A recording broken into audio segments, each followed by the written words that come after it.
Wala haula wala quwwata illa billahil aliyyil azim. Alhamdulillah, syukur pada malam ini kita bertemu lagi dalam pengajian kitab Ihya Ulumuddin bagi kali yang ke-67. Dan malam ini insya-Allah kita akan membicarakan tentang al-yaqin ataupun dalam bahasa kita yakin. Jadi sebelum itu kita mengimbas kembali sedikit pelajaran dalam kuliah yang lepas. Antara isi yang kita bawa, hidup kita di dunia ini masanya sangat singkat.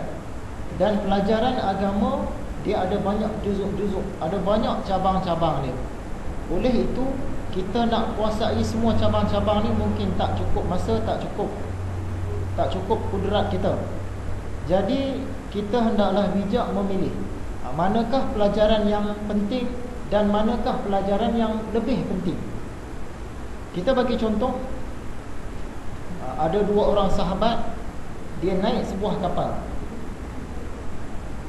Sampai satu tempat, kapten kapal tu kata, dengan izin Tuhan kita terjumpa sebuah pulau.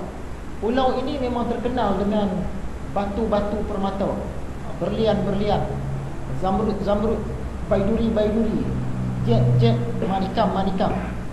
Cuma pulau ini kalau orang pergi cari memang tak jumpa.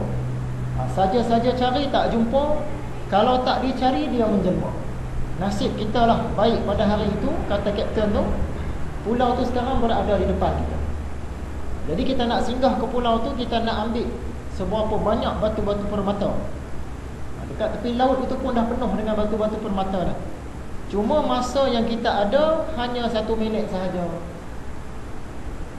Sebab apa?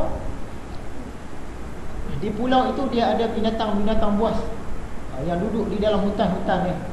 Kalau lebih daripada 1 minit kita berada di sana, makhluk-makhluk yang ganas ni tadi dia akan menerkam dari dalam hutan-hutan. Jadi kalau dalam masa 1 minit kita sempat ambil dan naik balik atas kapal, kita berlayar, kita selamat. Jadi dua orang sahabat ni pun dia siap-siaplah barang-barang ni, berupa karung-karung, uncang-uncang nak isi batu-batu permata. Sebab bukan senang nak dijumpa. Maklumlah, pulau ni kalau dicari tak dijumpa, kalau tak dicari dia menjelma. Elok-elok mendarat sahaja, kedua-dua orang sahabat ni pun turunlah dengan orang-orang lain sekali lah. Tapi kita nak tumpu pada dua orang sahabat ni. Sahabat yang pertama, dia turun-turun tu, nampak di tepi pantai tu penuh dengan batu yang berkilat, gemerlap, kemilau. Dia turun-turun tu dia pakai ambil masuk dalam uncang dia. Ambil masuk. Sebab masa 60 saat saja. Dia tak kira dah besar-besar mana, warna macam mana, rupa macam mana, yang penting dia ambil sebanyak mungkin. Dia pun ambil masuk dalam karung dia, cukup seminit dia pun lari di atas kapal. Orang yang kedua pula, dia turun-turun walaupun masa 1 minit, tapi dia kelas-kelas juga, dia pilih-pilih. Dia tengok mana yang lebih berharga dia ambil. Jadi dia tak dapat banyak lah, dapatlah dalam 10 ketul. Yang sahabat yang mula-mula tadi banyak, penuh dia punya karung. Cukup masa 1 minit, dua-dua orang pun dengan orang yang lain pun naik ke atas kapal. Mereka pun terus berlayar. Berlayar sampailah ke pelabuhan. Tiba di pelabuhan, kedua-dua orang sahabat ni pun pergilah kepada jauh hari, kepada tukang batu permata, nak jual. Sahabat yang pertama, dia pun lambatkan di depan orang yang nak beli tu. Dia punya karung lambat. Banyaklah batu-batu dia, yang kecil ada, yang besar ada, macam-macam warna. Yang pakar batu permata pun dia kelas. Akhirnya dapat 3 bahagian.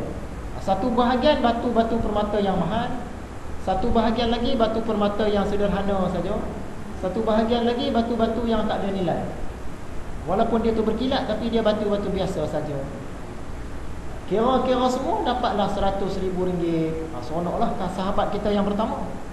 Sahabat yang kedua ni tadi, dia pun lambatkan dia punya batu permata. Adalah 10 ketul saja. Yang tukang ahli batu permata tadi, dia pun kaji satu. Tengok-tengok dapat RM1 juta. Sebab apa? Satu itu pun nilai dia dah RM100,000 dah. Jadi untung orang yang kelas. Kita tahu dah hidup kita di dunia ni masa dia tak panjang.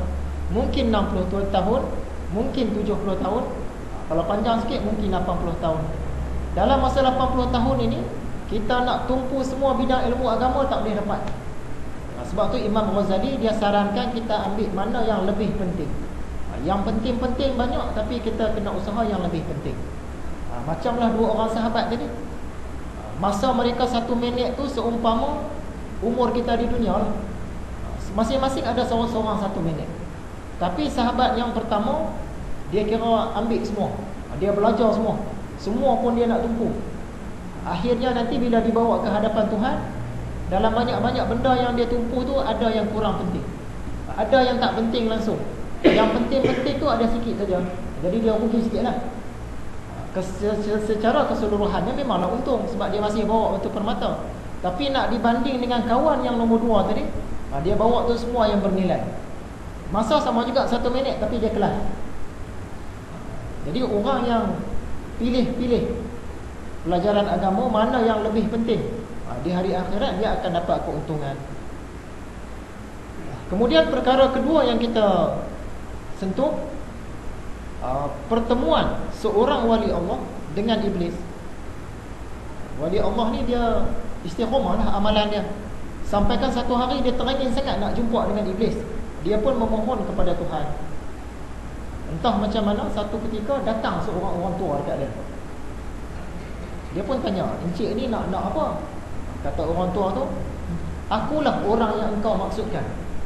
Jadi dia fahamlah yang tu iblis. Maksud dia doa dia telah pun dikabulkan oleh Tuhan. Jadi iblis tu datang dalam mengambil rupa orang tua. Sedangkan rupa asal iblis ni dia lain, tapi dia boleh mengambil rupa manusia. Jadi wali Allah ni pun dia tanyalah beberapa persoalan nak tahu tentang kisah iblis ni. Iblis pun jawab. Salah satu daripada persoalan tu, wali Allah ni tanya, "Kenapa dulu masa Tuhan suruh kamu sujud kepada Nabi Adam, kamu tak mau sujud?" Jawab si iblis ni dengan tenang, dengan lancarnya, dengan fasihnya, dia kata, "Bolehkah kita disujud kepada selain daripada Allah? Bukankah kita kena sujud kepada Allah saja?" Dah mati hujah wali Allah ni tadi. Betul juga. Kalau kita sujud kepada selain Allah, maksud dia kita dah sembah benda tu dah. Kalau sujud kepada Adam, maksud dia dah sembah Nabi Adam. Mana boleh sujud? Jadi wali Allah ni mati hujah, tapi tiba-tiba datang ilmu laduni, datang ilham kepada dia. Sebab dia istiqamah amalan dia tu, dia dapat ilham. Dengan ilham tu pun dia jawab. Dia kata, "Kalau betul engkau mengikut perintah Allah, sudah tentu engkau akan buat apa saja yang Allah perintahkan, termasuklah sujud kepada Nabi Adam." Kalau betul kamu orang soleh ikut perintah Allah, kalau Allah kata sujud kepada batu, sujudlah. Sujud kepada sungai, sujudlah kepada sungai. Sujud kepada Adam, sujudlah kepada Adam. Sebab Allah yang perintah.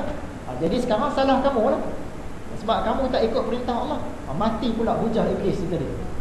Betul jawapan wali Allah ni tadi.